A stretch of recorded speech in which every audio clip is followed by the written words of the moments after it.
9 bulan.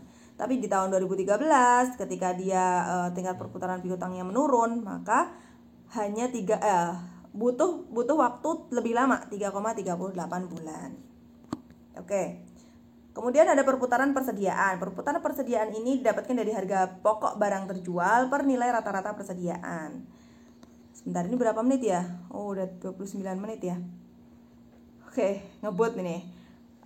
Ya ini sama ya, hampir sama. Yang ini cuman yang yang dilihat adalah perputaran persediaannya, seberapa cepat barang ini bisa berputar gitu ya. Bisa keluar dari gudang, kita bisa nyetok lagi, kita bisa produksi lagi gitu.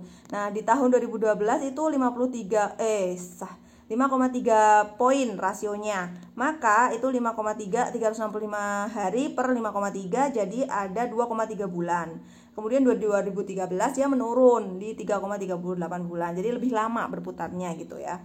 Nah, ini bisa kita lihat di perputaran persediaan. Caranya ya sama tadi, harga pokok barang yang telah dijual kemudian dibagi rata-rata persediaan barang dagangan di awal dan akhir tahun. Jadi di awal tahun jumlahnya adalah 125.000, di akhir tahun ada 330, maka 330 ditambah 125 dibagi 2. Oke, begitu. Nah, rasio pengukuran solvabilitas ini yang kedua, yang tadi kan modal. Yang ini adalah solvability. Jadi dia kemampuan untuk memecahkan masalah gitu ya. Digunakan untuk mengukur tingkat penggunaan utang dalam pembiayaan perusahaan. Jadi utang ini tuh untuk apa aja kayak gitu ya. Mengukur kemampuan perusahaan membayar semua kewajiban jangka pendek maupun jangka panjang. Ini penting rasio pengukuran solvability ini.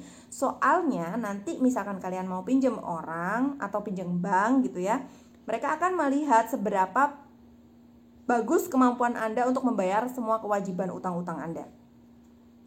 Nah, yang pertama adalah debt to equity ratio. Jadi dia membandingkan antara utang dan modalnya. Debt to equity-nya, total kewajibannya berapa, total modal pemiliknya berapa. Semakin nilai rasionya kurang dari 1 nih atau lebih kecil, maka semakin baik.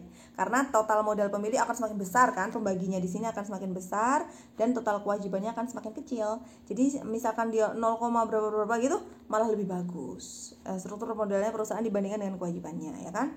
Ini semakin kecil nilainya semakin bagus. Kemudian yang kedua adalah debt ratio atau mengukur proporsi pendanaan perusahaan atau seberapa banyak aset yang dibiayai oleh utang.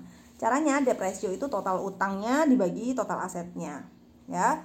Semakin kecil juga, terus aset semakin besar, utangnya semakin sedikit, maka rasionya perusahaan akan bagus. Perusahaan dimiliki debt ratio yang tinggi rentan mengalami masalah keuangan, ya kan? Ya kan, nilai debt ratio-nya tinggi, maka ini perusahaan agak bermasalah kayaknya, karena total utangnya itu tidak bisa dibagi, masih besar ya jika dibagi dengan total asetnya. Yang ketiga adalah long term debt ratio atau rasio utang jangka panjang. Ini mengukur proporsi utang jangka panjang terhadap total utang dan pembayaran bunga. Nah, karena utang jangka pendek itu lebih mudah karena dia nggak pakai bunga-bungaan segala. Nah, kalau total utang utang yang kepada bank misalkan, dia harus ada pembayaran bunga dan lain sebagainya. Nah, ini semakin kecil semakin baik nih. Karena apa? Total utangnya modal kelipat bayaran bunganya besar, akan membagi hutang jangka panjangnya. Semakin nilainya kecil maka semakin baik. Kemudian long term debt to equity ratio. Nah, ini utang jangka panjang pada modal. Ini mengukur proporsi utang ya. Semakin kecil nilai rasio kurang dari 1,11 ya, atau semakin kecil maka semakin baik juga, sama ya. Pokoknya yang utang ini semakin kecil semakin baik nilai rasionya. Tapi kalau yang modal tadi semakin besar semakin bagus. Rasio kelipatan pembayaran bagi hasil. Nah, ini kalau ini beda ya. Ini bukan hutang lagi. Ini pembagian hasil. Jadi misalkan ini tadi yang saya singgung kreditor atau pemegang saham itu ngelihat ini. Kalau misalkan kelipatan pembayaran bagi hasilnya tinggi atau nilai rasio kelipatan pembayarannya dianggap lebih dari nilai 4, maka dianggap bagus gitu. Nah, penghasilan operasinya caranya adalah penghasilan operasi jadi neto ya, neto laba dibagi nisbah bagi hasil. Nisbah bagi hasilnya tergantung kalian mau berapa persen gitu. Nah, yang ketiga adalah ini masih masuk analisis rasio ya. Rasio profitability atau kemampuan menghasilkan untung gitu ya perusahaan. Mengukur kemampuan perusahaan menghasilkan laba selama periode tertentu menggunakan aktiva yang dimilikinya. Ada banyak juga untuk rasio profitability ini. Yang pertama adalah turnover ratio atau menunjukkan tingkat pengembalian keuntungan perusahaan terhadap modal yang dimilikinya.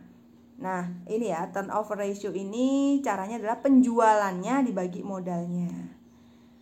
Kemudian by earning margin atau margin laba gitu ya. Ada banyak, ini menunjukkan laba perusahaan selama satu periode atau bukan laba ya, pendapatan. Jadi pendapatan itu belum dikurangi biaya-biaya. Ada margin kotor, ini ya, margin kotor adalah penghasilan kotor per penjualan. Penghasilan kotornya misalkan 5 juta, penjualannya adalah harga pokok penjualan ya, 3.500.000, maka itu margin kotornya. Semakin besar semakin baik, karena semakin pendapatan tuh semakin besar semakin baik. Nah, yang kedua adalah perputaran aktiva. Perputaran aktiva ini seberapa cepat kas ini berputar. Ya kan, dalam menghasilkan penjualan. Semakin tinggi nilai rasio semakin baik, setidaknya di atas 1,5 ya.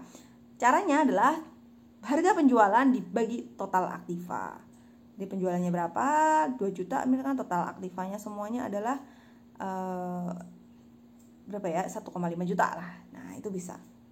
Kemudian margin operasi laba atas aktiva. Ini menunjukkan kontribusi penjualan terhadap laba bersih yang dihasilkan, memberikan gambaran sejauh mana besar biaya administrasi terhadap penjualan, dan semakin besar nilai rasio maka kondisi perusahaan pun akan semakin baik. Nah, margin operasi ini dihasilkan dari penghasilan operasi per penjualannya. Semakin tinggi semakin baik. Margin bersih. Nah, kalau yang margin bersih itu pendapatan bersih per total penjualan ya. Pendapatan bersih per total penjualan, semakin tinggi angkanya semakin baik, setidaknya minimal 5%. Margin bersih. Kemudian laba atas investasi, ini penghasilan bersih dibagi modal pemilik, nilai rasionya dianggap baik jika nilainya di atas 10% laba atas investasinya. Jadi kalian kan harus juga menginvestasikan ya, kayak misalkan nanam saham, atau kalian mau berinvestasi di gedung, di tanah, di apapun, di mesin dan lain sebagainya ya. Kalau misalkan dia penghasilan bersihnya per modal pemiliknya besar, penghasilan bersihnya yang lebih besar daripada modal pemilik ya, maka di atas 10% maka perusahaan Anda dinyatakan baik. Kemudian laba atas aktiva udah ya tadi, belum. Laba atas aktiva ini penghasilan bersih per total aktivanya. Jadi total aktiva itu tadi kan ada investasi, ada aktiva lancar. Nah, penghasilan bersihnya itu dibagi total aktivanya. Semakin besar nilainya semakin baik, dan nilai minimalnya adalah 5,5%. Nah, untuk yang ketujuh ada yang terakhir, ini analisis perubahan pendapatan. Ini untuk mengetahui sebab perubahan pendapatan antar periode itu apa. Jadi kok bisa pendapatan saya di periode yang sekarang itu lebih tinggi daripada periode sebelumnya. Nah, itu kenapa? Nah, itu bisa dianalisis di sini. Menentukan tentu tingkat penjualan yang harus dicapai juga oleh perusahaan. Misalkan kalian merugi ya di tahun ini daripada di tahun sebelumnya, maka bisa ditentukan berapa penjualan yang harus kalian capai. Nah, ini contoh dari laporan perubahan laba kotor. Dia ada sebab perubahan laba kotornya apa, perubahan harga jual itu ada 313, perubahan kuantitas penjualannya dalam kurung berarti berkurang ya, 164 juta. Perubahan harga pokok jadi dia ada penurunan di perubahan kuantitas penjualan. Kuantitas penjualannya turun 164 juta. Nah, kemudian perubahan harga pokok penjualannya juga naik ini sebenarnya. Makanya harga produksi tinggi, kemudian penjualannya turun ya kan, bisa mengkhawatirkan dia ada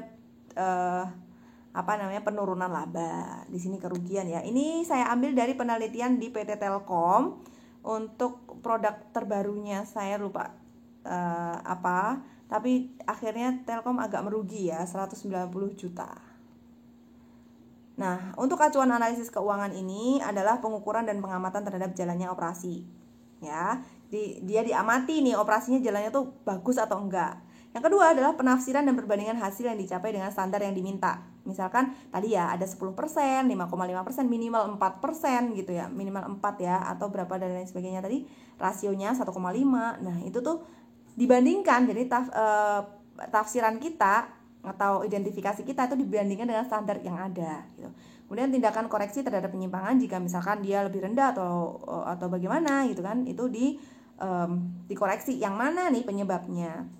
Kemudian perbandingan hasil output dan masukan inputnya, aktiva dan pasifnya. Itu acuannya. Nah, ini adalah sedikit materi jika kalian mau mengalami kerugian gitu ya. Jadi kan usaha tuh nggak selalu untung ya kan. Ada kalanya kita mengalami kerugian. Nah, di sini ada dua macam kerugian. Yang pertama adalah pilot, yang kedua adalah likuidasi. Nah, pilot ini adalah kita nggak bisa bayar utang gitu ya. Sita umum atas semua kekayaan debitor pilot yang pengurusan dan pemberesannya dilakukan oleh kurator di bawah pengawasan hakim pengawas sebagaimana diatur dalam undang-undang. Jadi ini perusahaan ini nggak bisa bayar utang, akhirnya semua kekayaannya akan dibagi tapi menggunakan bantuan kurator. Nah, sedangkan kalau likuidasi ini adalah pembubaran perusahaan sebagai badan hukum yang meliputi pembayaran kewajiban kepada para pemegang saham, pembagian harta tersisa kepada para pemegang saham dan lain sebagainya. Nah, ini ya cara-cara step-stepnya adalah sebagai berikut. Aduh, saya di mana nih? Jalan-jalan. Nah, prosedur likuidasi ini diatur dalam UU 40 tahun 2007. Di mana pembagian tahapan proses likuidasi dibagi menjadi 3. Yang pertama, melakukan pengumuman dulu di surat kabar perusahaan saya bangkrut gitu ya, likuidasi. Pemberitahuan juga pada menteri untuk dicatat dalam daftar perseroan bahwa perseroan dalam likuidasi. Terus dalam pengumuman tersebut diterangkan juga mengenai dasar hukum pembubaran, tata cara pengajuan tagihan gitu kan. Gimana Anda sini nagih ke saya, berapa utang saya yang belum, kayak gitu kan. Sejalan dengan itu, likuidator juga melakukan pencatatan terhadap harta-harta dari perusahaan. Ini kalau kalian harus bisa juga nyatat aset, ya kan? Aktivanya berapa, pasifanya berapa. Nah, kemudian korespondensi ini perlu diingat ya, harus ada nama perseroan ini harus ditambahkan frasa dalam likuidasi, tidak di belakang nama perseronya. Misalkan PT Jujur tadi ya, PT Jujur dalam likuidasi kayak gitu.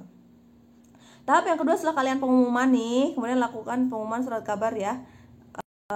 Pengumuman kedua ini ada 2 kali pengumuman. Ini likuidator juga wajib memberitahukan kepada menteri tentang rencana pembagian kekayaan hasil likuidasi dengan surat tercatat menteri ya. Setelah itu lewat 90 hari pengumuman kedua ini dapat dilakukan pemberesan dengan menjual aset, semuanya dijual, gedung, mesin dan lain sebagainya dijual dulu. Habis itu dibagi pada pemegang saham dan para kreditor. Kemudian dalam hal masih adanya sisa kekayaan, maka kekayaan tersebut dikembalikan kepada pemegang sahamnya.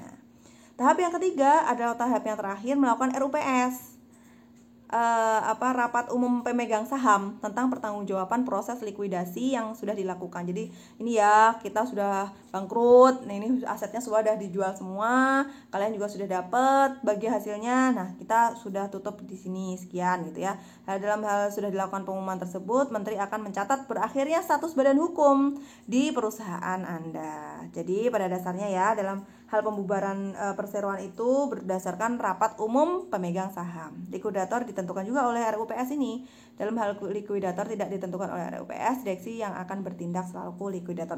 Makanya itu tuh kadang-kadang ada film Korea yang ini ya, dia pendiri perusahaan tapi didepak sama pemegang saham tertinggi. Nah, itu karena apa? Karena di rapat umum pemegang sahamnya, si pemegang saham tertinggi ini memiliki suara terbesar untuk memecat atau memasukkan semua orang yang dia anggap menguntungkan bagi perusahaan. Begitu.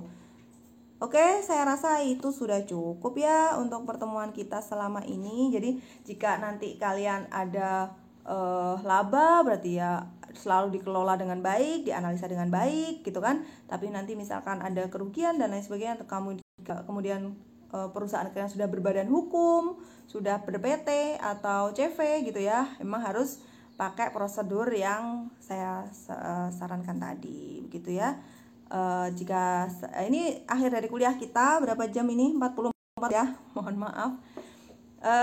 Saya cukupkan di sini dulu. Insya Allah jika ada kesempatan di lain waktu kita akan bertemu kembali. Sudah bersiap untuk UTS. Kalian juga akan mengerjakan tugas terakhir dari saya. Nanti tugas terakhir akan saya beritahukan selanjutnya. Saya mohon maaf jika saya ada salah. Terima kasih semuanya atas kerjasamanya. Wallahul muwaffiq ila aqwamit thoriq. Wassalamualaikum warahmatullahi wabarakatuh.